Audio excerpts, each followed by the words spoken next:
વંદે ગુજરાત.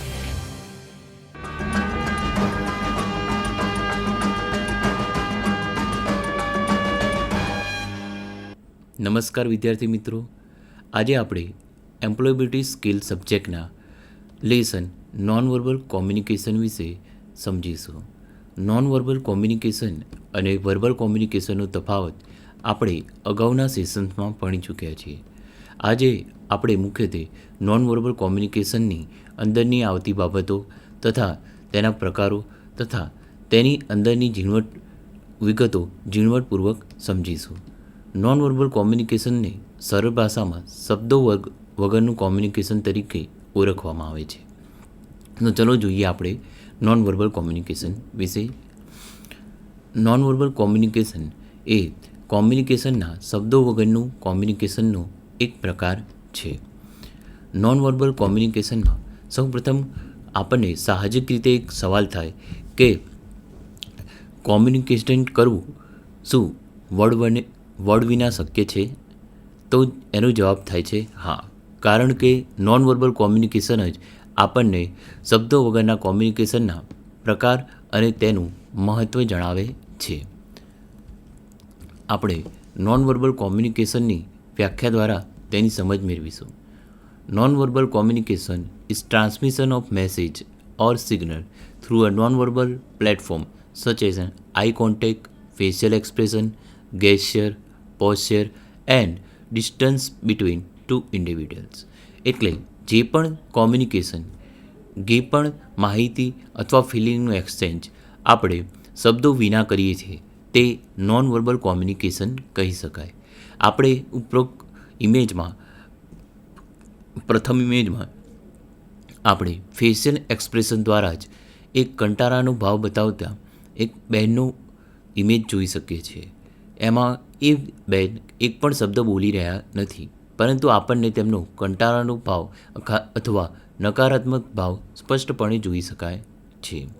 તે જ રીતે નોન વર્બલ કોમ્યુનિકેશનમાં ટચ લેંગ્વેજનો પણ સમાવેશ થાય છે.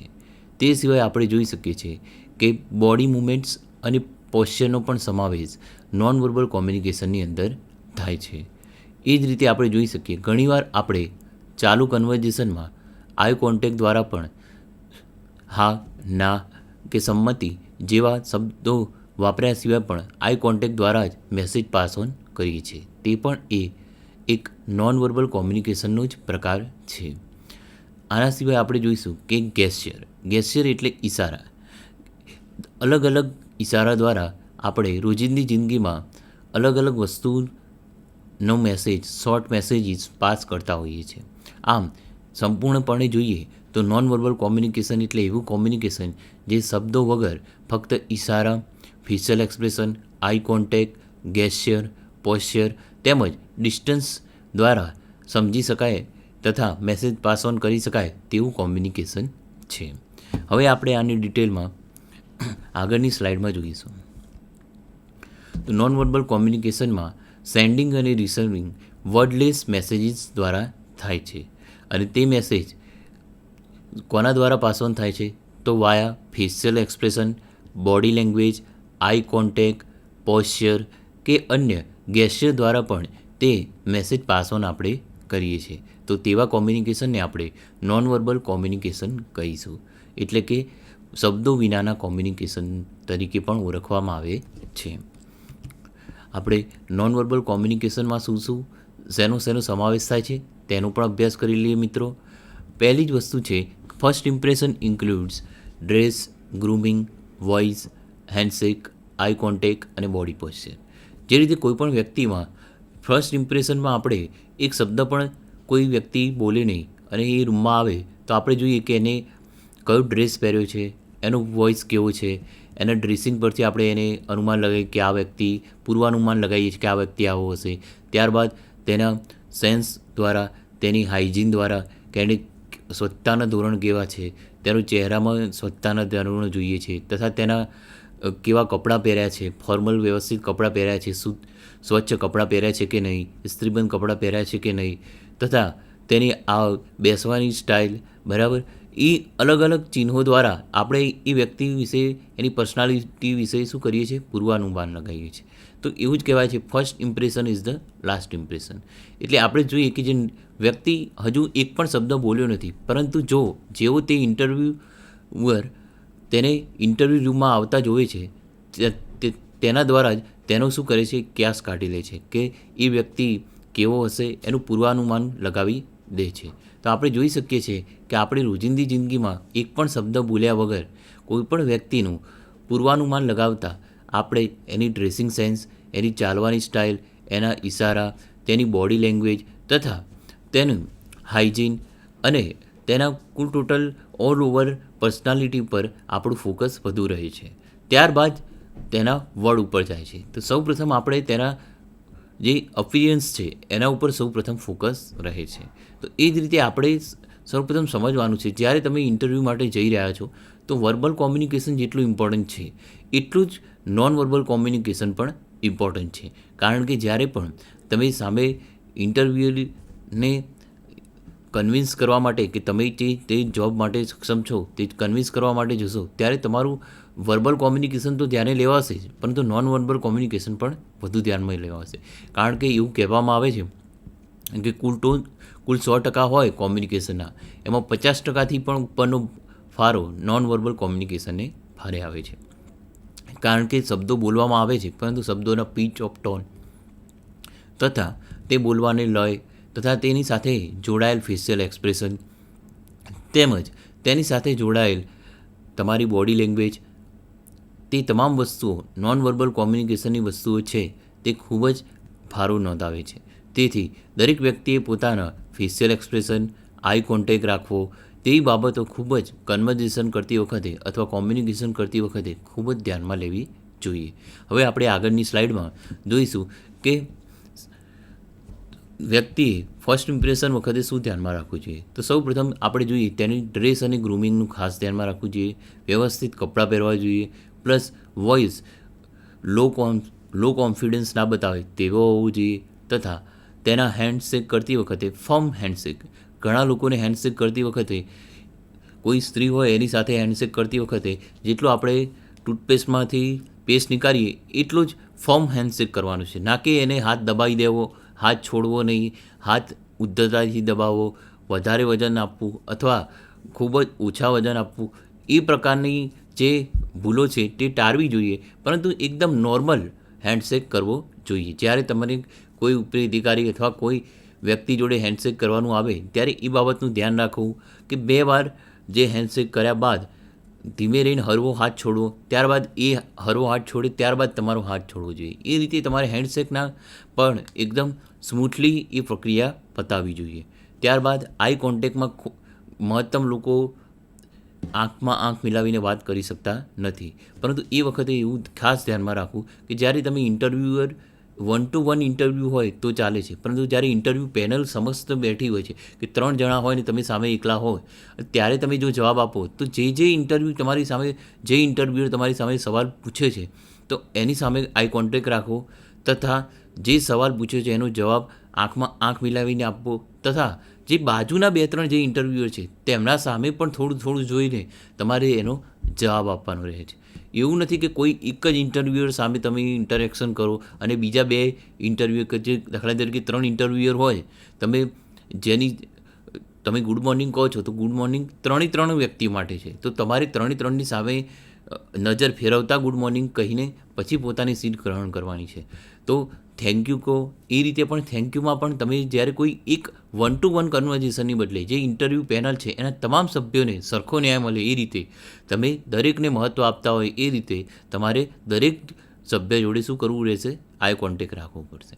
આ દરમિયાન તમારે એ પણ ધ્યાનમાં રાખવું પડશે કે જ્યારે કોઈ વ્યક્તિ તમારી સામું જોવે છે તો ના એને સતત આઈ કોન્ટેક્ટ ટાળવો જોઈએ કે સ્ટેરિંગ જે કહી શકાય, બરાબર, જે ખૂબ જ સ્ટેરિંગની વ્યાખ્યામાં જોઈએ તો જે 7 થી 21 સેકન્ડ સુધી સતત એક ધારું જોઈ રહેવું, તો એને સ્ટેરિંગની વ્યાખ્યામાં આવી શકાય. પરંતુ એવું ના કરતાં એને જોઈને જે વિષય વસ્તુ પર ધ્યાન આપી તથા કોઈ બીજો ઇન્ટરવ્યુઅર પ્રશ્ન પૂછે તો એની સામું જોઈ ફરી પાછા એને જે જવાબ આપો છો એનું જે પૂર્ણાહુતિ થાય ત્યારે દરેક ઇન્ટરવ્યૂ સામે જોવું, થેન્ક યુ કહેતા પણ જે કોમન વર્ડ્સ છે જે તમે સંપૂર્ણ પેનલને કહી રહ્યા છો, તો એ કોમન વર્ડ્સ વખતે તમારે શું કરવાનું રહેશે, દરેક વ્યક્તિઓનો સામે જોવું જોઈશે.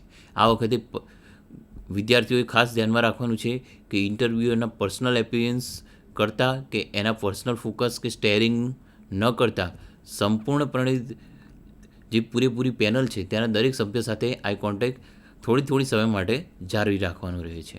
ત્યારબાદ બીજી એક વસ્તુ ધ્યાનમાં લેવાની હોય છે, તે છે નોન વર્બલ કોમ્યુનિકેશનમાં કે તમે જે તમારો પિચ ઓફ ટોન છે તે ધ્યાનમાં રાખો, તથા તેમજ તમે જે બોડી લેંગ્વેજથી તમે ત્યાં બેસી રહ્યા છો, બરાબર, બોડી પોશ્ચર, કારણ કે તમારું બોડી પોશ્ચર કોઈ પણ સંજોગોમાં આક્રમક હોવું જોઈએ નહીં, તથા એકદમ ઢીલા બેસવું, બરાબર, કે એકદમ કડક થઈને બેસવું તે પણ ખરાબ બોડી પોશ્ચરનું નિશાની છે. એટલે આપણે હંમેશા ધ્યાનમાં રાખીશું વિદ્યાર્થી મિત્રો કે ઇન્ટરવ્યૂમાં બેસતી વખતે પેનલ સાથે આઈ કોન્ટેક્ટ રાખવો, ફર્મ હેન્ડશેક કરવો, વોઇસ બરાબર રાખવો, વોઇસમાં વિનમ્ર રહેવાનું છે પણ ફેમ્બલ થવું જોઈએ નહીં. જ્યારે વોઇસ ફેમ્બલ થાય તો કોન્ફિડન્સની માત્રા ઘટી જાય છે. એટલે હંમેશા ધ્યાનમાં રાખો વોઇસ આપણે વિનમ્રતાથી કહેવાનો છે તેવો જ હોવું જોઈએ.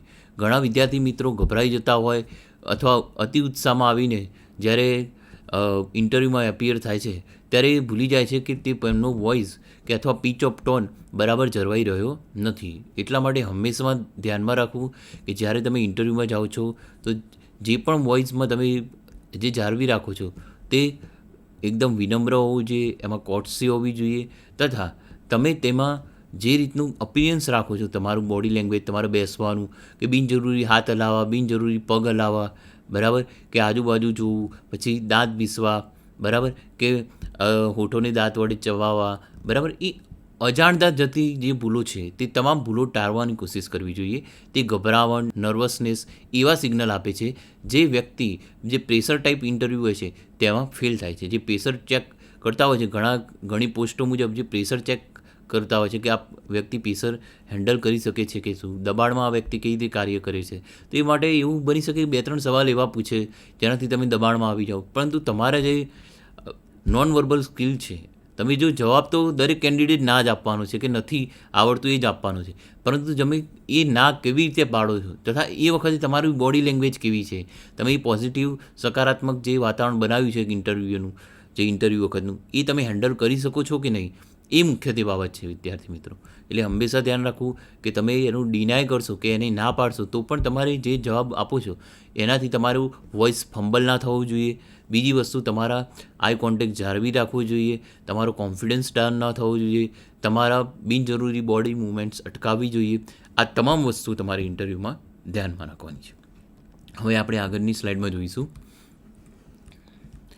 કે નોન વર્બલ કોમ્યુનિકેશનમાં બીજી કઈ બાબતો આવે છે. તો નોન વર્બલ કોમ્યુનિકેશનમાં આપણે પ્રથમ ચર્ચા કરીએ એ મુજબ તમારું એપિયરન્સ, તમારી બોડી લેંગ્વેજ, તમારો ટોન અને પેસ ઓફ યોર વોઇસ, બરાબર, આ પણ ખૂબ જ જરૂરી છે. તમે એકદમ ફટાફટ કે એકદમ સ્લોલી બોલવાની જગ્યાએ જે રીતે ઇન્ટરવ્યુઅર સવાલ પૂછે છે એ જ રીતે તમે શાંતિથી જવાબ આપો. ઘણીવાર એવું થતું હોય છે વિદ્યાર્થી મિત્રો, તમે ઇન્ટરવ્યૂ વખતે એ જે સવાલ પૂછે એનો ઝડપી જવાબ આપવાની કોશિશ કરતાં તમે grammar mistake, spelling mistake, language mistake, તથા અમુક વાર તો એવું થતું હોય જવાબ ખોટા પણ આપી દેતા હોય છે, કારણ કે તમે અનુમાનિત સાંભળીને તમે એનો જવાબ આપવાની કોશિશ કરો છો. તે પણ એકદમ ખોટી વસ્તુ છે. તમારે હંમેશા ધ્યાનમાં લેવાનું છે કે તમે જે જવાબ બોલો છો, સામેવાળો જે સવાલ પૂછે છે એને સવાલને સમજીને તમે શાંતિથી જવાબ આપો, અથવા શાંત મને સ્થિર ચિત્તે જે જવાબ આપશો તો તમારી ઇમ્પ્રેશન સારી પડશે. ના કે તમે ફટાફટ જવાબ આપવાની કોશિશ કરો તો તમારો ઉતાવળો સ્વભાવ એ પણ જણાવવામાં આવશે. તમારી પીચ ઓફ ટોન સારી રાખો તથા તમારી બોડી લેંગ્વેજ મેન્ટેન કરી રાખવી એ પણ ખૂબ જ અગત્યનું છે. હવે આગળની સ્લાઇડમાં આપણે વિદ્યાર્થી મિત્રો જોઈશું કે આ જે ઇમેજ છે એને આપણે જોઈએ કે અલગ અલગ ઇમેજ દ્વારા તમને ઓટોમેટિકલી તમે જો એનો સ્પેલિંગ નહીં વાંચો તો પણ તમને ખબર પડી જશે કે પ્રથમ જે ઇમેજ છે તે ગુસ્સાવાળી છે, એંગર બતાવે છે. જ્યારે બીજા ફેશિયલ એક્સપ્રેશનમાં જોશો જે બીજી છે તે જોય બતાવી રહી છે, ત્રીજામાં સરપ્રાઇઝનું છે, બરાબર. તો આપણને ઓટોમેટિકલી જ નીચે સરપ્રાઇઝનું સ્પેલિંગ વાંચ્યા સિવાય જ આપણને ખ્યાલ આવે કે આ શું છે, અમેઝિંગ, બરાબર, સરપ્રાઇઝિંગનું એક ફેશિયલ એક્સપ્રેશન છે, બરાબર. એ જ રીતે આપણે આ ઇમેજમાં ડિસ્કસ જોઈએ છે, પછી અહીંયા સેડનેસ જોઈએ છે, અને અહીંયા ફિયર એટલે ડરવાનો હાવભાવ જોઈ રહ્યા છે. આમ જોઈ શકીએ આપણે કે આ સમગ્ર ઇમેજમાં 6 અલગ અલગ એક્સપ્રેશન દ્વારા, ફેશિયલ એક્સપ્રેશન દ્વારા વ્યક્તિ શું ફીલ કરી રહ્યો છે એ એણે શું કર્યું, કોમ્બિનેટ કર્યું, અને એ પણ શબ્દનો ઉપયોગ કર્યા સિવાય. બરાબર. તો આપણે સેડનેસ બતાવવાની નથી કે આપણે ડિસ્કસનેસ. જો વેરિડ સવાલ ઘણીવાર ઇન્ટરવ્યૂમાં પૂછતા હોય છે, કોઈક વિચિત્ર સવાલ પૂછી લે જેનાથી તમે ડિસ્કસ થાઓ, પરંતુ જો તમારું મોમેન્ટમ કે તમારો કોન્ફિડન્સ કે તમારી વિલિંગનેસ તમે એ વખતે ડાઉન ના પાડવા દેતા, તમારો એક મોમેન્ટ સ્થિર ચિત્તથી જવાબ આપવાની કોશિશ કરો તો તમારી ઇમ્પ્રેશન સારી રહે છે. તો એ જ રીતે તમે પણ જે રીતે ઇન્ટરવ્યૂ અથવા કોઈ સામેવાળો વ્યક્તિ કોઈ મીટિંગ હોય કે ગમે ત્યાં, બરાબર, તમે કોઈ સૂચના આપી અને તમારો કર્મચારી ફિયર અનુભવે છે કે જોય અનુભવે છે કે સરપ્રાઇઝ થાય છે, બરાબર, એ પણ તમે સામેના વ્યક્તિના પણ હાવભાવ તમે જો એકદમ ધ્યાને લેશો તો તમને ખ્યાલ આવશે કે કેવી રીતના ફેશિયલ એક્સપ્રેશનના રિએક્શન ઉપરથી પણ તમે સામેના વ્યક્તિની પરિસ્થિતિ સમજી શકશો. તો ફેશિયલ એક્સપ્રેશન પણ એક શું છે, નોન વર્બલ કોમ્યુનિકેશનનો ઇમ્પોર્ટન્ટ પાર્ટ છે. હવે આગળની સ્લાઇડમાં આપણે જોઈશું મિત્રો કે બેડ નોન વર્બલ કોમ્યુનિકેશન કોને કહેવાય. કે જેવી રીતે આપણે જોયું કે વર્બલ કોમ્યુનિકેશનમાં શું શું આવે એ તો જોયું, પણ નોન વર્બલ કોમ્યુનિકેશનમાં જે નકારાત્મક પાસા છે, બરાબર, એના વિશે આપણે ધ્યાનમાં લઈશું. સૌપ્રથમ એસેન્ટ. એસેન્ટ એટલે જે તમારું પીચ ઓફ ટોન છે એના વિશે ધ્યાનમાં લેવાનું છે. ત્યારબાદ તેનો મોનોટોન. મોનોટોન એટલે એક સરખો ટોન. જ્યારે તમે જોતા હશો ઘણા ન્યૂઝ રીડરો સારી ખબર, બરાબર, અને તથા મૃત્યુની ખબર બંને વખતે એક જ પ્રકારનો ટોન વાપરતા હોય છે. એ જરા પણ યોગ્ય છે નહીં.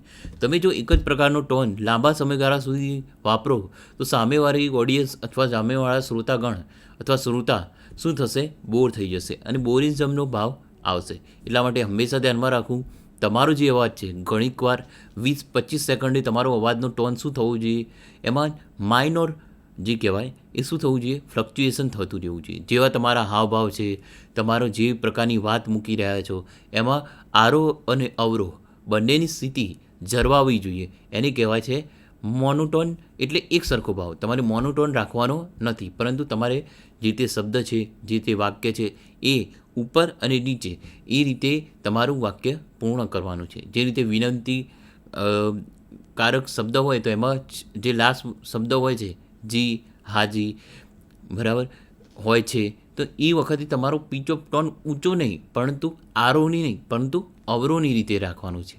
આ તમામ બાબતો ખૂબ જ ઝીણી ઝીણી છે, પરંતુ આપણે જે નોન વર્બલ કોમ્યુનિકેશન છે તેમાં ખૂબ ઇમ્પોર્ટન્ટ છે.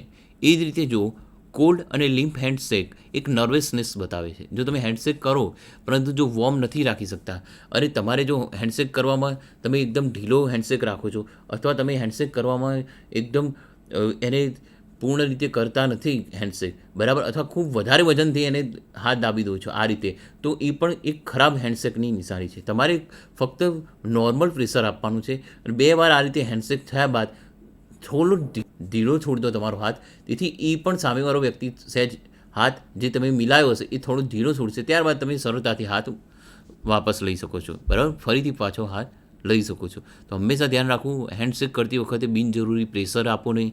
નોર્મલ ફોર્મ હેન્ડશેક કરો.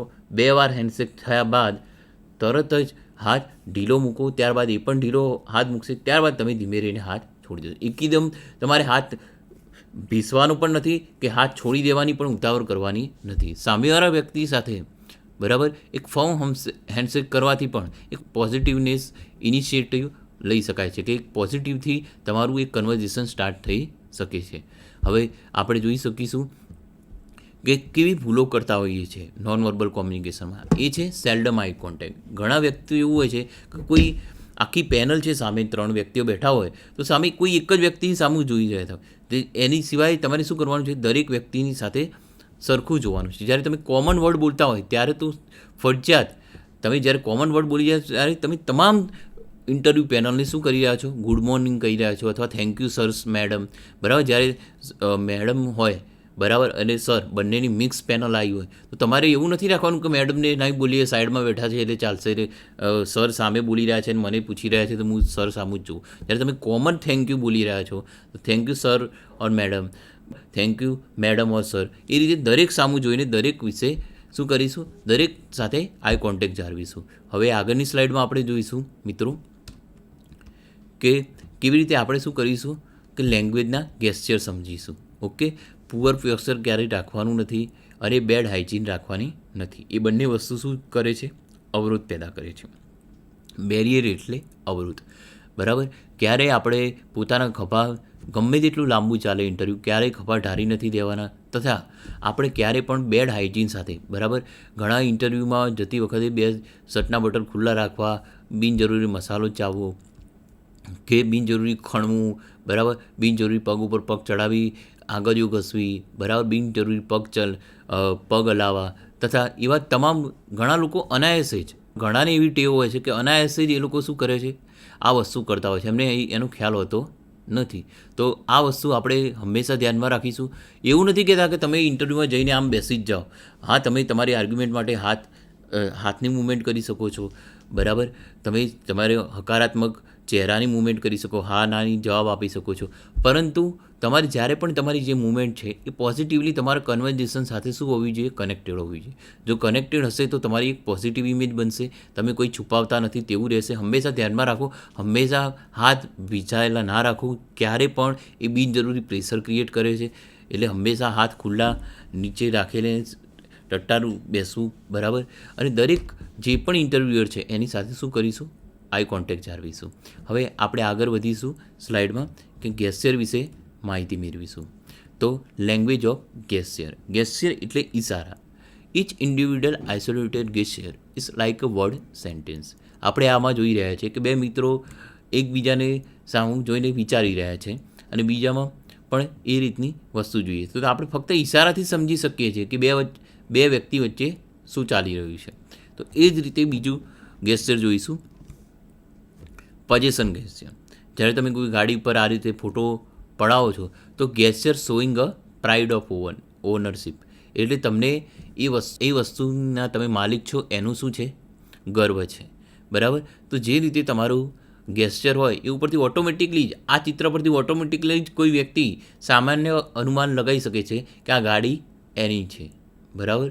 તો આ રીતે આપણે ગેસ્ચરના એક્ઝામ્પલ દ્વારા સમજી શક્યા કે અલગ અલગ ઇશારા દ્વારા તે શું કરે છે? આપણે સામેવાળા વ્યક્તિને મેસેજ કન્વે કરી શકીએ છીએ.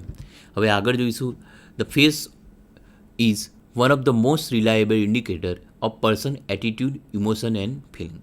જ્યારે તમે બોલી રહ્યા છો, જ્યારે સામેના વ્યક્તિનો કેવો ફેસ બની રહ્યો એ જો તમે ઓબ્ઝર્વ કરો તો પણ તમને તમારી શું થાય? મહત્તા ધ્યાનમાં લઈ શકાય. દાખલા તરીકે આમાં કહેવામાં આવ્યું છે જો આંખ મારવાનું હોય તો ઘણા લોકોને એવું હોય આંખ મારવાની હેબિટ જ બની ગઈ હોય કે વાતોમાં આંખ મારતા હોય. ઘણા લોકો એવું હોય કે જે કમ્ફર્ટને કાઇન્ડનેસ બતાવતા હોય અથવા સિક્રેટ કહેતા હોય ત્યારે જ આંખ મારતા હોય, બરાબર. વિંકિંગ એટલે આંખ મારવી, બરાબર. ફેશિયલ એક્સપ્રેશનની અંદર જે આઈ કોન્ટેક્ટના આઈના જે ગેસ્ચર છે એમાં વિંકિંગ એક પોઈન્ટ આવે છે, બરાબર. તો હંમેશા યાદ રાખજો વિદ્યાર્થી મિત્રો, ઘણીવાર આપણે એક્ઝામમાં પૂછાયું છે winking is the part of non verbal communication, બરાબર. ઓકે, કારણ કે તમે ફક્ત એક ઇશારો કરો છો આંખનો અને એના દ્વારા સામેનો વ્યક્તિ સમજી જાય છે. એમ તમે જોઈ શકો છો પહેલો જે ફેસ છે એ હેપીવાળા છે, થર્ડ વન છે એ ડલ છે, બરાબર. એ જ રીતે ચીડિયાપણું, ગુસ્સો, બરાબર. અલગ અલગ પ્રકારના ફેશિયલ એક્સપ્રેશન છે. આ વિચારવાવાળો છે, બરાબર. એ જ રીતે અલગ અલગ આરસવાળો તમે જોઈ શકશો, બરાબર. બગાસું ખાતો. તો તમને ખબર પડી ગયા કે સામેવાળા વ્યક્તિને કંટાળો આવી રહ્યો છે, ચીડિયાપણું આવી રહ્યું છે, ઊંઘ આવી રહી છે, બરાબર. આ એકદમ આશ્ચર્યવાળો હાવભાવ તમે જોઈ શકાઈ રહ્યા છો. તો આ જ રીતે એક પણ શબ્દ બોલ્યા વગર પણ સામેવાળા વ્યક્તિને કેવું ફિલિંગ થાય છે અથવા એના કેવું ઇમોશન ફીલ થઈ રહ્યું છે કે કેવું ઇમોશન આવી રહ્યું છે, બરાબર, એ આપણે શું કરીએ છીએ? ધ્યાને લઈ શકીએ છીએ, બરાબર. કંટાળો, બરાબર, દુઃખી. એ રીતે તમે આ સમગ્ર ઇમેજમાં દરેક પ્રકારના ભાવ તમે જોઈ શકો છો કે વ્યક્તિને અલગ અલગ ભાવ આપણે શું કરીએ છીએ? તેના ફેસ રીડિંગ ઉપરથી જાણી શકીએ છીએ. હવે આપણે આગળની સ્લાઇડમાં જોઈશું કે જે ફેશિયલ એક્સપ્રેશન છે એને કઈ રીતે રીડ કરવા, બરાબર. તો તમે ફર્સ્ટ ઇમેજમાં જુઓ છો સેડનેસ બતાવે છે કે તમારે શું છે? Dropping from upper I said. જે પોપચા છે એના ઉપરથી તમારે ભીનાશ આવી, બરાબર. લૂસિંગ ફોકસ એની આઈસ, તમારી આંખોમાં તેજ ના હોવું તથા ફોકસનો શું હોવો? અભાવ હોવો તથા તમારા લિપની જે મૂવમેન્ટ છે એના ઉપરથી પણ તમે કહી શકો કે આ વ્યક્તિ શું છે, ઉદાસ છે. એ જ રીતે તમે જુઓ, જ્યારે તમારે ગુસ્સો આવે છે ત્યારે તમારે ભવા ચડી જાય એવું આપણે ગુજરાતી શબ્દમાં કહીએ છીએ, બરાબર. તો આઈબ્રોની જે મૂવમેન્ટ છે એના દ્વારા પણ તમે આશ્ચર્યચકિત થઈ જતા માણસો અથવા ગુસ્સે થતા માણસોની મૂવમેન્ટ તમે ટ્રેક કરી શકો છો. એ જ રીતે જુઓ, આઈઝની મૂવમેન્ટ અને લિપની મૂવમેન્ટ દ્વારા, બરાબર. દાંત ભીડવા એક રૂઢિપ્રયોગ છે આપણે, બરાબર. દાંત ભીડવા, દાંત ભીસવા, બરાબર. એ શબ્દ પ્રયોગ છે જેના દ્વારા આપણે શું બતાવીએ છીએ, એંગર બતાવીએ છીએ, બરાબર. તો એ જ રીતે આપણે શબ્દનો ઉપયોગ તો નથી કરતા, પરંતુ આ ઇમેજ ઉપરથી જ ખબર પડી જાય કે આ વ્યક્તિ શું છે, ગુસ્સે થયેલો છે. એ જ રીતે જુઓ, ડિસ્કસ વ્યક્તિમાં પણ સ્પષ્ટ જોઈ શકાય છે. એ રીતે કન્ટેમ વ્યક્તિનામાં પણ તમે જોઈ શકો છો એના હાવભાવ. એ જ રીતે તમે જોઈ શકો છો આ ભાઈની ઇમેજમાં સરપ્રાઈઝ થઈ ગયા છે, બરાબર. તો એમનું લિપ્સ અને માઉથનું તમે જુઓ, બરાબર, સ્પષ્ટપણે એનું જોઈ શકાય છે. એ જ રીતે તમે જુઓ, બાજુની ઇમેજમાં આપણે જોઈ શકીએ છીએ આ વ્યક્તિ એક જ છે. તમે જોઈ શકશો આ જે વ્યક્તિ છે, આ ભાઈ અને બહેન, એ ફક્ત બે જ જણા છે આખી ઇમેજમાં, પણ એમના અલગ અલગ એક્સપ્રેશન દ્વારા આપણને ખ્યાલ આવે છે કે પહેલાં આ ભાઈ શેમાં હતા, ગુસ્સામાં હતા, પછી શેમાં છે, સરપ્રાઇઝમાં છે, ત્રીજી ઇમેજમાં એ જ ભાઈ છે, એ જ ભાઈ શેમાં છે, ફિયર, એટલે શું છે, એમને ડર લાગ્યો છે. એમની આઈબ્રોઝની મૂવમેન્ટ જુઓ તો પહેલી ઇમેજમાં જુઓ, બંને આઈબ્રો નીચેની સાઈડમાં અને ભવા ચડાયેલા છે, બીજામાં લૂઝ છે, બરાબર, પરંતુ સરપ્રાઇઝના મોડમાં છે, અને થર્ડ વર્ડમાં ભવા ચડાયેલા છે પણ બંનેની જોડે નથી. જુઓ, એંગર અને ફિયરનો બંનેમાં આઈબ્રોની મૂવમેન્ટ જુઓ તો પણ તમને ખ્યાલ આવશે કે જો એંગરમાં કેવી છે, બંને નજીકની સાઈડ ક્રોસ મૂવમેન્ટ, અને જ્યારે ફિયરમાં જુઓ બ્રોડ મૂવમેન્ટમ જોવા મળે છે, બરાબર. એટલે ફિયરનો આ વ્યક્તિ એક જ છે, પરંતુ તમે તેના 3 ફોટા દ્વારા પણ અંદાજ લગાવી શકો છો કે આ ભાઈને ડર લાગ્યો છે, આ ભાઈ સરપ્રાઈઝ થઈ ગયા છે, અને આ ભાઈ એંગર થઈ ગયા છે, એટલે કે ગુસ્સે થઈ ગયા છે. એ જ રીતે આ બેનના કિસ્સામાં પણ જોઈ શકીએ છીએ. આ બેનને પહેલાં સેડનેસ આવી છે, ડિસ્કસનો ભાવ આવી ગયો છે, બરાબર. એમને કંઈક એવું જોઈ ગયા કે એમને ડિસ્કસનો ભાવ આવી ગયો, ત્યારબાદ કન્ટેમ્પનો ભાવ આવ્યો. આમ તમે જોઈ શકો છો ફેશિયલ એક્સપ્રેશન અથવા ફક્ત ને ફક્ત ફેસ રીડિંગ કરીને પણ વ્યક્તિ કેવું ફીલ કરે છે, કે એના ઇમોશન છે, અથવા એ કોઈ પણ મેસેજ પાસ ઓન કરી શકે છે. આ જ મૂળભૂત તત્વ છે આપણા નોન વર્બલ કોમ્યુનિકેશનનું. હવે આપણે આગળ જોઈશું હેન્ડ મૂવમેન્ટ. અલગ અલગ હેન્ડ મૂવમેન્ટો હોય છે, બરાબર. કે લુકિંગ અવે જોવું, આજુબાજુ જોવું, આ હમણાં મેં તમને કહ્યું કે જે રીતે લુકિંગ અવે જોવું એ તમારું નોન ઇન્ટરેસ્ટ બતાવે છે. આવું ક્યારે પણ મિસ્ટેક ના કરવી જોઈએ જ્યારે તમે ઇન્ટરવ્યૂ આપતા હોય ત્યારે. આ જે ફર્સ્ટ ઇમેજ છે એવું ક્યારેય પણ કરવું ના જોઈએ. એના દ્વારા ઇન્ટરવ્યુઅરને એમ થાય છે કે કેન્ડિડેટને ઇન્ટરવ્યૂ આપવામાં રસ નથી, બરાબર. એ સિવાય બિનજરૂરી ટચિંગ કરવું, બરાબર. ઘણા લોકો ઇન્ટરવ્યૂ આપતી વખતે આવું બિનજરૂરી ટચિંગ કરતા હોય છે. એ શું કરવું જોઈએ, એવોઇડ કરવું જોઈએ. Avoid the physical sign of lying, બરાબર. આ ઘણીવાર એવું કહેવામાં આવે છે કે જો જૂઠું બોલતા હોય, બરાબર, આપણામાં એવી કહેવત છે નોર્મલી કે જૂઠું બોલતા હોય કાન પકડે, બરાબર, કે આજુબાજુ જોઈએ, આંખમાંથી આંખ મિલાઈને વાત કરતા નથી, બરાબર. તો બિનજરૂરી જે વસ્તુ છે, બરાબર, એ તમે જાણતા, તમે જૂઠું ના બોલતા હોય તો પણ અજાણતા પણ જો તમે એવી વસ્તુ કરી રહ્યા હોય તો તમારે એ બધી વસ્તુ કરવી જોઈએ નહીં, પરંતુ સાચી રીતે પોતાનો મેસેજ નોન વર્બલ રીતે પોઝિટિવ છાપ ઉત્પન્ન કરવા માટે કરવું જોઈએ. હવે જોઈ રહ્યા છે પાછળ જે હેન્ડ મૂવમેન્ટનો ટોપિક છે એ જ આગળ વધી રહ્યા છે. એમાં હાથની અલગ અલગ ગ્રીપો બતાવી છે. Confidence gesture, hand gripping wrist gesture, the upper arm grip, બરાબર. ખરેખર જોવા જઈએ જ્યારે તમે પબ્લિક સ્પીકિંગ કરતા હોય તો ખરેખર તો આ 3 ગેસ્ચરને શું કરવા જોઈએ, અવોઇડ કરવા જોઈએ. પરંતુ હા, કોઈ વ્યક્તિ આવું કરી રહ્યો છે તો તમને ખ્યાલ આવે કે આ ગેસ્ચર દ્વારા એ શું કહેવા માગે છે, બરાબર. તો એના માટેના અલગ અલગ હેન્ડ મૂવમેન્ટ દ્વારા આપણે એનો અંદાજ લગાવી શકીએ છીએ. ત્યારબાદ મિત્રો આપણે જોઈ રહ્યા છે આ આર્મ્સ અને લેગના, એટલે કે બોડીના પોશ્ચરના. તો આપણે ઇમેજમાં જોઈ રહ્યા છે કે ડિફેન્સિવ જે પ્રથમ જે ઇમેજ છે એ શું છે, ડિફેન્સિવ સ્ટેન્ડિંગ પોઝિશન. આ પોઝિશન તમે બસ સ્ટેન્ડ ઉપર ઘણી મહિલાઓના જોઈ શક્યા હશો. પર્સ ખભે ચડાવીને આવા પોશ્ચરમાં તમે બસનો ઇંતજાર કરતા લેડીઝને જોયા હશે. આ છે ડિફેન્સિવ સ્ટેન્ડિંગ પોઝિશન. ખ્યાલ આવે મિત્રો, કે જેમાં વ્યક્તિ ખરેખર બે પગે જ ઊભો રહી શકે છે, પરંતુ એક જ પગનો ઇસ્તેમાલ કરશે તથા તે પોતાના બંને હાથ, કોઈ કહ્યું નથી કે ભાઈ તું અદબ વારીને ઊભું રહે, તો પણ એ શું કરશે, અદબ વારીને ઊભું રહેવાનું કહેવામાં આવે છે. આ અદબ જે આપણે કહીએ છીએ શિસ્તની, એ શિસ્તની અદબ નથી. આ શું છે, ક્લોઝ બોડી લેંગ્વેજ બતાવે છે, બરાબર, ડિફેન્સિવ બોડી લેંગ્વેજ બતાવે છે. એ જ રીતે તમે જુઓ બીજામાં પણ એવું છે, ક્લોઝડ એટીટ્યૂડ છે. તો ક્લોઝ એટીટ્યૂડ ક્યારેક કોઈ વ્યક્તિ કરે છે, જ્યારે ક્લોઝ એટીટ્યૂડ જ્યારે તે ડિફેન્સિવ ફીલ કરે અથવા જ્યારે પણ તેને સામેની વ્યક્તિની બાબતમાં રસ ના હોય ત્યારે પણ ક્લોઝ એટીટ્યૂડ હોવાનો બની શકે છે. જ્યારે તમે આવું ઓપન બોડી રાખશો કે ઓપન એટીટ્યૂડ રાખશો તો સામેવાળા વ્યક્તિને એવું થશે કે આ વ્યક્તિ કોઈ છુપાવતો નથી, આ માણસ ભોરો છે, ઓપન માઇન્ડેડ છે. તો થર્ડ ઇમેજ ખાસ ધ્યાનમાં રાખવી, જો સામેવાળો પણ ઓપન હેન્ડેડ હોય તો આપણે પણ ઓપન હેન્ડેડ જ રહેવું છે, એ હંમેશા ધ્યાનમાં રાખવું જોઈએ વ્યક્તિએ.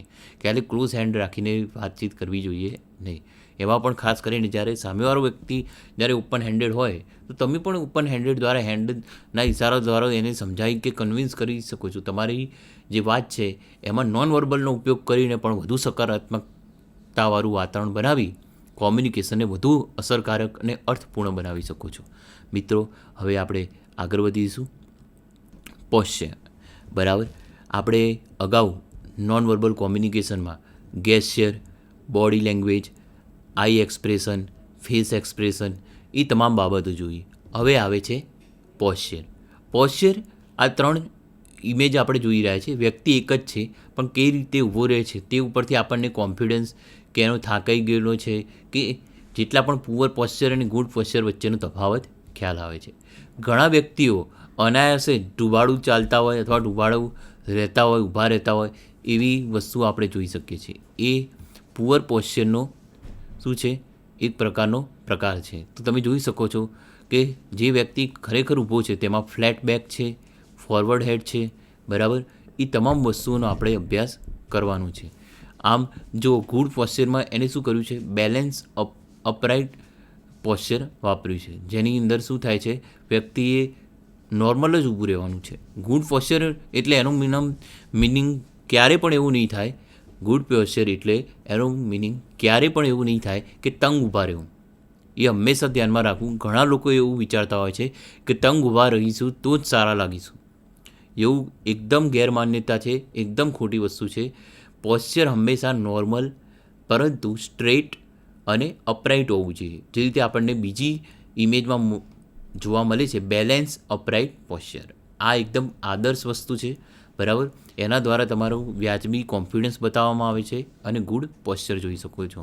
તો હંમેશા વ્યક્તિએ બેલેન્સ અપરાઇટ પોશ્ચરમાં રહેવું છે, બરાબર. બેલેન્સ અપરાઇટ પોશ્ચર વખતે જ્યારે તમે ઊભા રહેશો ઇન્ટરવ્યુઅર સમક્ષ, જ્યારે તમને બેસવાનું કહેવામાં ના આવે પહેલાં તમે ઊભા રહ્યા હોય ત્યારે સંપૂર્ણપણે જ્યારે પણ તમારું જે બોડી લેંગ્વેજ છે તે પોઝિટિવ રહેશે તથા તમે એક વ્યવસ્થિત માણસ છો અથવા એનર્જેટિક માણસ છો, બરાબર, એક સ્થિર માણસ છો તેવી છાપ બનશે. જ્યારે ફર્સ્ટ વનમાં જ્યારે તમે આ રીતનું ઊભા રહેશો, બરાબર, ત્યારે પુઅર પોશ્ચરના લીધે તમને થાકેલા અથવા આ થર્ડ વન તમે જે રીતે જોઈ રહ્યા છો, બરાબર, અભિમાની માણસ કે થાકેલા માણસ કે એવો કોઈ પણ બીજી ગલતફહેમીના શિકાર બનવાનો વારો આવી શકે છે. તો ક્યારેય તમે તમારી ગરદન સ્ટ્રેટ રાખવી, ખભા સીધા રાખવા, કમરેથી બેન્ડ ના થઈ જવું, બિનજરૂરી ખભા પહોળા કરવા અથવા બિનજરૂરી કમરથી આડા વળવું, એવું કોઈ પણ કામ કરવાનું રહેશે નહીં.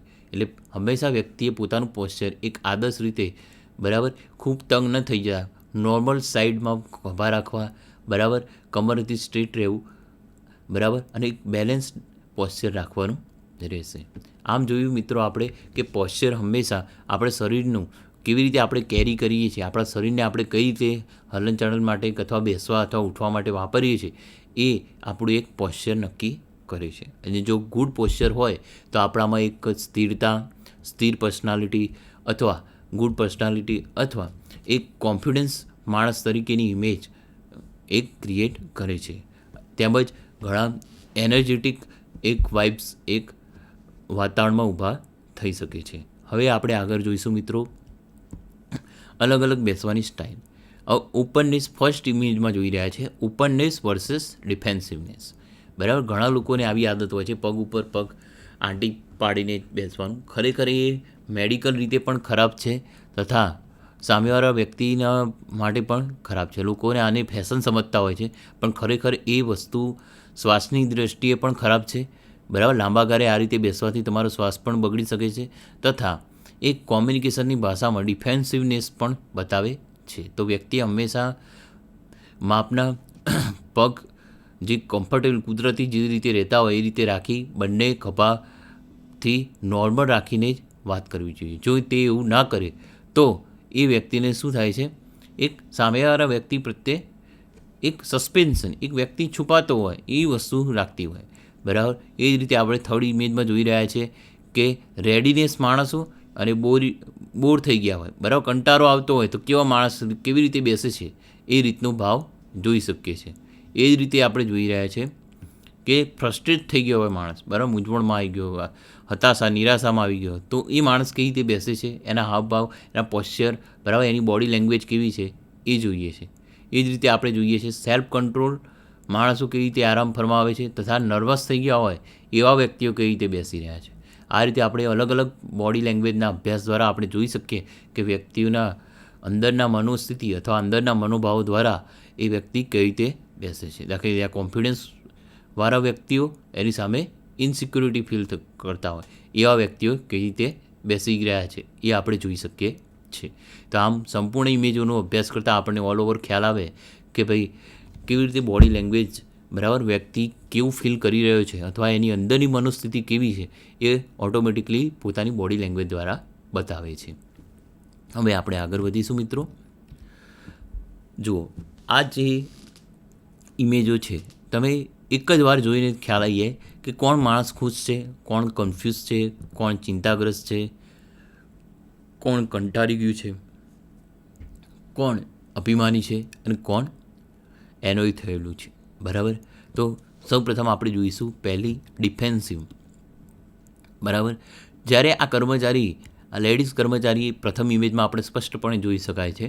આ લેડીઝ કર્મચારી સમજાવવાની વાત કરી રહ્યા છે, જ્યારે એના બોસ ડિફેન્સિવ એપ્રોચ બતાવીને એવું કહી રહ્યા છે કે તું તાર બોલ્યા કર, હું સાંભળું રાખીશ. બરાબર, એમાં નો ઇન્ટરેસ્ટની સ્થિતિ, ડિફેન્સિવની સ્થિતિ આપણને જોવા મળે છે. આ જે સ્થિતિ આપણે જોઈએ છે એ કેવી છે, નો ઇન્ટરેસ્ટ, બરાબર, અને એકદમ ડિફેન્સિવ સ્થિતિ આપણે જોઈ રહ્યા છે બોસની. જે કર્મચારી એને કન્વિન્સ કરવા પ્રયત્ન કરી રહ્યો છે એમાં કોઈ ઝાઝો ઇન્ટરેસ્ટ લઈ શકતા નથી અથવા લઈ રહ્યા નથી, તે જોઈ શકાય છે. જ્યારે બીજા જે ઇમેજ છે એમાં એરોગેન્સ, એક અભિમાની, બરાબર, એક સ્વચ્છંદપણું તમે આ વ્યક્તિના ઇમેજમાં જોઈ શકો છો. એક સ્વચ્છંદ વ્યક્તિ હોય એ કઈ રીતે બેસે છે, કઈ રીતે જોઈ શકે છે એની બોડી લેંગ્વેજ ઉપરથી એ જોઈ શકાય છે. ત્રીજામાં કંટાળેલો માણસ, બરાબર, એનોય થયેલો, ગુસ્સો થયેલો માણસ કેવો છે એ આપણે જોઈ શક્યા છે. બરાબર, કંટાળેલો માણસ તેમજ ઇરિટેટેડ થયેલો માણસની ઇમેજ દ્વારા પણ આપણને ખ્યાલ આવે છે કે કેવી રીતે માણસની હાવભાવ બદલાઈ ગયા છે. બરાબર, એ જ રીતે એના પછીની ઇમેજમાં આપણને ખ્યાલ આવશે કેવી રીતે માણસ ખુશ છે. બરાબર, એ ઓટોમેટિકલી જ આપણને ખ્યાલ આવી જાય કે આ માણસ અત્યારે ખુશી ફીલ કરી રહ્યો છે. જ્યારે માણસ કન્ફ્યુઝ હોય, બરાબર, ત્યારે તેના હાવભાવ ઉપરથી ખ્યાલ આવે કે આ વ્યક્તિને સામેવાળાની કોઈ પણ વાતમાં ખબર પડતી નથી. બરાબર, તો એના હાવભાવ ઉપરથી આપણે અંદાજો મેળવી શકીએ છીએ, એની બોડી લેંગ્વેજ પરથી પણ ખ્યાલ આવી જાય. આ ચોથા અને આ છેલ્લી ઇમેજ જોશું નીચેની ઓરમાં તો જોવામાં આવશે કે આ બેન શું કરી રહ્યા છે, ચિંતા કરી રહ્યા છે. બરાબર, તો ચિંતા કરતી વખતે એમની બોડી લેંગ્વેજમાં જે ફેરફાર જોવા મળે છે એના દ્વારા પણ આપણને આંશિક અનુમાન કરી શકીએ કે આ બેન ચિંતામાં હશે. આ રીતે આપણે જોયું કે દરેક ઇમેજોમાં ફક્ત શરીરના પોશ્ચર અથવા જે હાવભાવ છે એના ઉપરથી જ આપણે કહી શકીએ કે વ્યક્તિ હેપ્પી છે, કન્ફ્યુઝ છે, વોરિડ છે. બરાબર, એ દ્વારા ઇન્ટરવ્યુઅર પણ આપણું શું કરશે, નોન વર્બલ કોમ્યુનિકેશન ઉપરથી જ આપણને શું કરશે, પર્સનાલિટી ટેસ્ટ કરી દેશે. હવે આપણે આગળની ઇમેજમાં જોઈશું, બરાબર, કે કેવી રીતે આપણે નોન વર્બલ કોમ્યુનિકેશનને આગળ વધારી શકાય. તો પહેલી વસ્તુ જે છે ફેશિયલ એક્સપ્રેશન, કારણ કે ફેશિયલ એક્સપ્રેશન જ આપણી અંદરની ખુશી, જે અંદરના ભાવો છે એ બતાવી દેશે. બીજી વસ્તુ છે વોચ ગેસ્ચર અને પોશ્ચર. આપણે હંમેશા શું કરીશું, સામેના વ્યક્તિના ઇશારા, અને એનો પોશ્ચરનો ભાવ જોઈશું કે એ કેવો છે. એના ઉપરથી જ આપણે શું કરીશું, સામેવાળા વ્યક્તિનો અંદાજ કરીશું. તમે કોઈક વાત કહો અને એ વ્યક્તિ હતાશા ફીલ કરે છે, ખુશી ફીલ કરે છે, એ આપણે જ્યાં સુધી એના ગેસ્ચર અને પોસ્ચર જોઈશું નહીં, અથવા એના ફેશિયલ એક્સપ્રેશન કેવી રીતે બદલાય છે એ નહીં જોઈએ, ત્યાં સુધી આપણને ખ્યાલ આવશે નહીં. એટલા માટે હંમેશા ધ્યાનમાં રાખવું કે કેવા ગેસ્ચર અને પોસ્ચર રાખે છે એ હંમેશા ધ્યાનમાં રાખવું પડશે.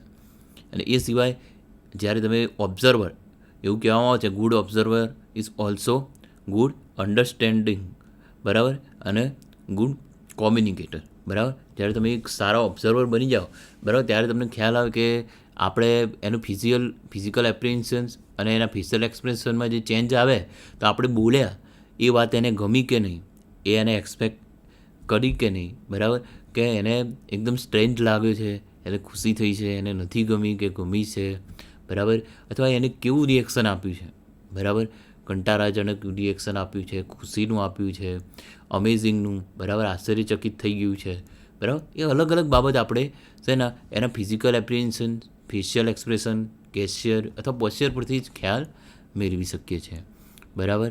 અને જ્યારે ફિઝિકલ કોન્ટેક્ટ થતા હોય ત્યારે ઘણીવાર એવું બનતું હોય તમે સહજતાથી કરતા હોય, જ્યારે સામેના વ્યક્તિને એ નેગેટિવ પાસું લાગે, બરાબર. તો ફિઝિકલ કોન્ટેક્ટ કરતી વખતે હંમેશા શું કહેવું જોઈએ, બી કેરફુલ. આપણે કોઈપણ વ્યક્તિ સાથે ફિઝિકલ કોન્ટેક્ટમાં રહેતા હોઈએ, બરાબર, હાથ મિલાવતા હોય કે ગમે ત્યારે તમને ખ્યાલ ના હોય, તમે નોર્મલી જે રીતે ફિઝિકલ કોન્ટેક્ટ રાખતા હોય એ રીતે રાખતા હોય કે તમને જાણતા કે અજાણતા એવું ભૂલ થઈ જાય, પરંતુ સામેના વ્યક્તિને શું થાય છે, ખોટું લાગી જાય. તો એ વખતે હંમેશા શું કરીશું, આપણે બી કેરફુલ, આપણે ધ્યાને લઈશું, ખૂબ જ ધ્યાન રાખીશું જ્યારે આપણે ફિઝિકલ કોન્ટેક્ટમાં હોઈએ. પછી આવશે observe use of time and space. આના માટે ટાઈમ અને સ્પેસ માટે નોન વર્બલ કોમ્યુનિકેશનમાં બે પ્રકાર પડે છે, પ્રોક્સેમિક્સ અને ક્રોનેમિક્સ. પ્રોક્સેમિક્સ અને ક્રોનેમિક્સ એવી વસ્તુ છે જે બે વ્યક્તિ વાત કરતા હોય, બરાબર. પ્રોક્સેમિક્સ અને ક્રોનેમિક્સ ખાસ સમજવા હોય જેવી વસ્તુ છે. બે વ્યક્તિ જે ઊભા છે, બરાબર, એનું અંતરનું વિજ્ઞાન અને બે વચ્ચે કેટલી મિનિટ સુધી ફોન ચાલે છે એ, બરાબર, સમયનું વિજ્ઞાન. કોમ્યુનિકેશન કેટલું લાંબુ ચાલે છે એ સમયનું વિજ્ઞાન અને એક અંતરનું વિજ્ઞાન, આ બંને વસ્તુમાં ધ્યાન રાખવાનું છે. પ્રોક્સેમિક્સ અને એકને કહેવાય છે ક્રોનેમિક્સ. ઓકે. તો પ્રોક્સેમિક્સમાં એવું હોય કે જે ડિસ્ટન્સ છે, બરાબર, કે ભાઈ 5 ફૂટનું અંતર રાખ્યું તો ભાઈ આ પ્રકારનો સંબંધ છે, બરાબર. 3 ફૂટનું અંતર રાખ્યું, 2 ફૂટનું અંતર રાખ્યું, જે અંતર છે એના દ્વારા તમે એ બે વચ્ચેનો જે સંબંધ છે એ જાણી શકો છો કે એ બે વચ્ચે કેટલી ગાઢ બોન્ડિંગ છે, કે ગાઢ મિત્રતા છે, કે ગાઢ રિલેશનશિપ છે, એની એક ઉચ્ચક અંદાજો માની શકો છો, બરાબર. પરંતુ હંમેશા એવું ના રાખવું જોઈએ કે ભાઈ સામેવાળા વ્યક્તિ જોડે મારે બોન્ડિંગ ક્લિયર કરવું છે એટલે હું એને ખૂબ જ નજીકથી વાત કરીશ. એવું ભૂલ તમારે ક્યારેય ના કરવી જોઈએ મિત્રો. તમે જે વ્યાજબી અંતર રાખો જેનાથી તમે સરળતાથી સામેવાળા વ્યક્તિનો શું કરશો, આ વ્યક્તિ છે, એક્સ વ્યક્તિ છે, વાય વ્યક્તિ જોડે વાતો કરી રહ્યો છે, તો વાય વ્યક્તિને એક્સ વ્યક્તિ એટલું નજીક ના જતું રહેવું જોઈએ કે એને શ્વાસની કે બેડ સુગંધ આવે, અથવા એને કોઈ એની જે પોતે મસાલો ખાધો હોય કે એવું કંઈ ઘણીવાર થતું હોય, તો એની જે વસ્તુ છે કે એના જે પર્સનલ જે બેડ ઓર્ડર છે એ પાસ ઓન થવા જોઈએ નહીં. તો એને હંમેશા એ ધ્યાન રાખવું પડશે. તથા એ બે વચ્ચે એટલું સારી રીતે અંતર રાખે 2 કે 3 ફૂટનું, બરાબર, તો એ સરળતાથી એકબીજાના શું કરશે, ફેશિયલ એક્સપ્રેશન જોઈ શકશે, તથા તેના શું કરશે, ફિઝિકલ, બરાબર, જે આપણે જોયું ફિઝિકલ પોસ્ચર જોવાના છે, ગેસ્ચર જોવાના છે, બોડી લેંગ્વેજ જોવાની છે, એ તમામ બાબતે આપણે ધ્યાનમાં રાખશે. તો હંમેશા અંતરના વિજ્ઞાન અને સમયના વિજ્ઞાન એ બંને ખાસ ધ્યાનમાં રાખવાના છે as a non verbal communicator તરીકે. કારણ કે તમે એ જોઈ રાખશો તો એ સામેવાળું વ્યક્તિ તમારી સામે શું કરશે, એક સેફ, બરાબર, તમે માપનું અંતર રાખીને વાત કરશો તો એક સેફ ફીલ કરશે. અને જો વધારે નજીક જશો તો એને એક ડિફેન્સિવ મોડમાં આવી જશે વ્યક્તિ. તો તમારે હંમેશા ધ્યાનમાં રાખવાનું છે પૂરતું માપનું અંતર. કેટલા જણ વાત કરી રહ્યા છો, બરાબર, એ મુજબનું 2 જણ વાત કરી રહ્યા છો, 4 જણ કરી રહ્યા છો, એ રીતનું વ્યાજબી અંતર રાખવું, જેથી તમારે બહુ જોશથી પણ ના બોલવું પડે, વ્યાજબી રીતે, બરાબર, મધ્યમ કક્ષાના પીચ ટોન સાથે તમે એને સરળતાથી બોલીને મેસેજ પાસ ઓન કરી શકે.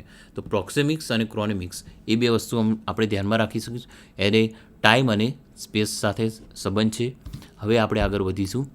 આ તમામ બાબતોને એક સાઈડમાંથી આપણે શું કરીશું, જોઈ લઈશું. તો નોન વર્બલ કોમ્યુનિકેશનમાં એક સ્લાઇડમાં આપણે ફરીથી એક સમરી જેવું કરી લઈએ મિત્રો. સૌપ્રથમ નોન વર્બલ કોમ્યુનિકેશનમાં આવશે ફેશિયલ એક્સપ્રેશન. ખુશી, કંટાળો, બરાબર, એ તમામ વસ્તુ આપણને શેમાંથી જોવા મળશે? ડર, હેપીનેસ, ડલનેસ, ડેઝીનેસ, એ તમામ વસ્તુ શેના દ્વારા જોઈ શકીશું? આપણે એના ફેશિયલ એક્સપ્રેશન પરથી જોઈ શકીશું. હવે નેક્સ્ટમાં જોઈશું ગેસ્ચર. ગેસ્ચર એટલે ઇશારા. ઇશારામાં હંમેશા આપણે ધ્યાનમાં રાખવાનું છે, કોઈ એવા ઇશારા કરવાના નથી કે જેનાથી આપણું શું થાય? કોઈ પણ એવા ઇશારા નહીં કરીએ કે જેનાથી આપણું કન્વર્ઝેશન નેગેટિવિટીમાં જાય. આપણે એવા ઇશારા કે એવા ગેસ્ચર કરવાના છે જે આપણી આર્ગ્યુમેન્ટને સપોર્ટ કરે, આપણી આર્ગ્યુમેન્ટને સરળ, સમર્થ બનાવે તથા તેને અર્થપૂર્ણ બનાવે. એવા ઇશારા દ્વારા સકારાત્મકતા આપણી કોમ્યુનિકેશન સાયકલમાં, આપણી કોમ્યુનિકેશન જે ફ્લો ચાલે છે એને સ્મૂથ બનાવવા માટે એનો ઉપયોગ કરવાનો છે. ત્યારબાદ આવશે બોડી લેંગ્વેજ. બરાબર, ઓલ ઓવર આપણી જે બોડી લેંગ્વેજ છે એકદમ પોઝિટિવ રાખવાની છે, બહુ આક્રમક નહીં કે બહુ ડલ પણ નહીં. આપણે એકદમ જે અપરાઇટ, બરાબર, જે મીડિયમ બોડી લેંગ્વેજ જે અનુરૂપ છે, બરાબર, જે પણ પ્રસંગને અનુરૂપ એ મુજબ બોડી લેંગ્વેજ રાખવાની છે. Fourth one is the proximity. બરાબર, તેનું અંતરનું ખાસ ધ્યાન રાખવું પડશે અને એ સાથે સાથે તેના સમયનું પણ આપણે એમાં ધ્યાન રાખવું, કારણ કે ક્રોનોમિક્સ અને પ્રોક્સિમિટી બંનેનો આપણે ધ્યાનમાં લઈશું. ત્યારબાદ આવ્યો ટચ. જ્યારે પણ આપણે હેન્ડશેક કરી રહ્યા છીએ કે તાલી દઈ રહ્યા છે કે ખભે હાથ મૂકી રહ્યા છે તો હંમેશા એ ટચ નેગેટિવિટી વાઇબ્સ પેદા ના કરે તેનું હંમેશા ધ્યાનમાં લેવાનું છે. બરાબર, એક ફર્મ ટચની અપેક્ષા હોય છે. કોઈ પણ હેન્ડશેક હોય અથવા કોઈ પણ સજેસ્ટિંગ મેનર હોય તો એમાં હંમેશા ટચ એકદમ નોર્મલ હોવું જોઈએ. બરાબર, કોઈ દિશા બતાવતા અથવા કોઈને કોઈ વસ્તુ જગ્યાએ લઈ જતા આપણે ટચનું હંમેશા ધ્યાનમાં લઈશું. ત્યારબાદ આવશે પર્સનલ એપિયરન્સ. પર્સનલ એપિયરન્સમાં આપણે બીજી 2-3 વસ્તુઓ ધ્યાનમાં લેવાની છે. દાખલા રીતે એમાં આવે છે ડ્રેસિંગ સેન્સ. બરાબર, સાથે સાથે જે તમારી પર્સનલ હાઇજીન કહી શકાય, બરાબર, એવી વસ્તુ પણ આપણે ધ્યાનમાં લઈશું. ત્યારબાદ આવે છે પોશ્ચર. તમે તમારી બોડીને કેવી રીતે કેરી આઉટ કરો છો, તમારા બોડી કેવી રીતે રાખો છો, તમે કેવી રીતે ચાલો છો, તમે કેવી રીતે બેસો છો, એ તમામ બાબતો પોશ્ચરમાં આવી જશે. અને પોશ્ચર આપણે એકદમ એવું પોઝિટિવ રાખવાનું છે કે સામેવાળા વ્યક્તિને એ કન્વર્ઝેશન કરવામાં સેફ અને સ્ટડીલી એક પોઝિટિવ વાઇબ સાથે કન્વર્ઝેશન કરી શકે. અને last one is the spatial distance. જે પહેલાં જે તમને કીધું કે જે અંતરનું વિજ્ઞાન છે, બરાબર, એક પૂરતું અંતર દ્વારા કન્વર્ઝેશનને એકદમ શું કરવાનું છે? આપણે એકદમ પોઝિટિવ વાઇબ સાથે, બરાબર, એક કન્વર્ઝેશનને અર્થસભર અને ઇન્ટરેસ્ટિંગ બનાવવાનું છે. બરાબર, ના કે એને ડિસ્ટન્સ કદી પણ કન્વર્ઝેશનમાં આપણું ડિસ્ટ્રેક્શન ના થાય અને ઉપરથી એક પોઝિટિવ સાઇન બની રહે, એક સબર પાસું બની રહે, એ રીતનું આપણે સ્પેટિકલ ડિસ્ટન્સ રાખવાનું છે.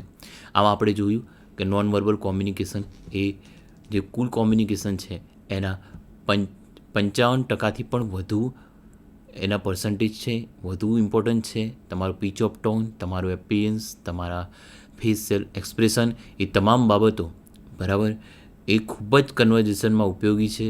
બરાબર, એ ઘણા આ જે નોન વર્બલ જે પોર્શન છે એ જાણતા અજાણતા, બરાબર, તમે એને નેગેટિવ વાઇઝમાં કન્વર્ઝેશનને ના લઈ જાઓ અને એનો પોઝિટિવ ઉપયોગ કરીને કન્વર્ઝેશનની ઉપરથી વધુ સબર અને સક્ષમ બનાવી શકો એવી વસ્તુ આપણે ધ્યાનમાં લેવાની છે.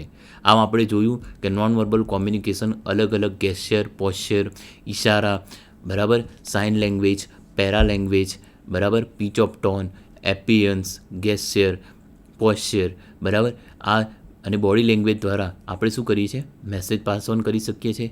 એમાં ક્યારેય પણ કોઈ પણ શબ્દનો ઉપયોગ થતો નથી, પરંતુ જે દ્રશ્ય વસ્તુ છે, બરાબર, જે ઇશારા છે, ફેશિયલ એક્સપ્રેશન છે, એના દ્વારા આપણે શું કરીએ છીએ? મેસેજ પાસ ઓન સરળતાથી અને એકદમ ત્વરિત કરી શકીએ છીએ. આપણે હંમેશા નોન વર્બલ કોમ્યુનિકેશનના તત્વોનો પણ વિદ્યાર્થી મિત્રો ઇન્ટરવ્યૂ હોય કે કોઈ પણ કોમ્યુનિકેશન હોય ખાસ ધ્યાનમાં રાખીશું અને એ કાપ આપણી પોઝિટિવ વાઇબ્સ બનાવી શકીશું. આમ આપણે જોયું કે જે વર્ડ સાથેનું કોમ્યુનિકેશન છે એના કરતાં પણ આ જે નોન વર્બલ કોમ્યુનિકેશન છે તે ખૂબ જ ભાગ ભજવે છે. અસ્તુ.